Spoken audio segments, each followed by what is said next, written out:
Garuda Express, an international courier service. సంతానం కలకపోవటానికి అద్దాల మెడలో సహజ కాంతికి దూరంగా ఉండటమే కారణమని కొత్తగా తెలుస్తోంది. ఇవాళ సహజమైన గాలి, నీరు, వెలుతురులో మనుషులు జీవించడం లేనందువల్లే డి విటమిన్ లోపం సంభవిస్తోంది అంటున్నారు. స్త్రీ పురుషుల్లో సంతాన లోపానికి కారణం కూడా డి విటమిన్ లోపించడం ఒక కారణంగా చెప్తున్నారు సైంటిస్టులు. వీటితో పాటు ఎముకల సంబంధ వ్యాధులతో పాటు ఇతరత్రా అనేక సమస్యలకు విటమిన్ డి లోపమే కారణం అంటున్నారు వీళ్ళు. కొత్తగా దీనికి పురుషుల్లోని సంతాన సాఫల్యతకి కూడా సంబంధం ఉందని చెప్తున్నారు పరిశోధకులు. డి విటమిన్ను ఎక్కువగా వినియోగించుకున్న స్త్రీ పురుషులిద్దరిలో సంతాన సాఫల్యత పెరిగిందని లిస్బన్లోని యూరోపియన్ కాంగ్రెస్ ఆఫ్ ఎండ్రోక్రినాలజీకి చెందిన పరిశోధకులు వెల్లడించారు. టెస్టోస్టిరాన్ హార్మోన్ శాతాన్ని పెంచి వీర్య వృద్ధికి డి విటమిన్ తోడ్పడుతుందని చెప్తున్నారు నిపుణులు.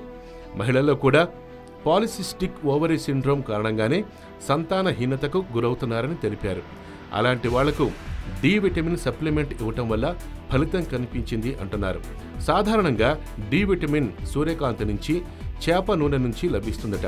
కానీ ఇవాళ సహజ వెలుతురుకు బదులు కృత్రిమ కాంతిలోనే ఎక్కువ జీవితాన్ని గడిపేస్తున్నారని, దీనివల్ల అనేక మందిలో డి విటమిన్ లోపం తలెత్తుతోందని అంటున్నారు.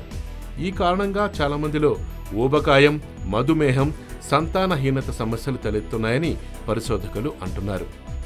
చూసారా, మరి సూర్యకాంతిలో డి విటమిన్ ఎంత పుష్కలంగా ఉంటుందో మన ఆయుర్వేద శాస్త్రం కూడా ఎప్పటి నుంచి అదే చెప్తుంది.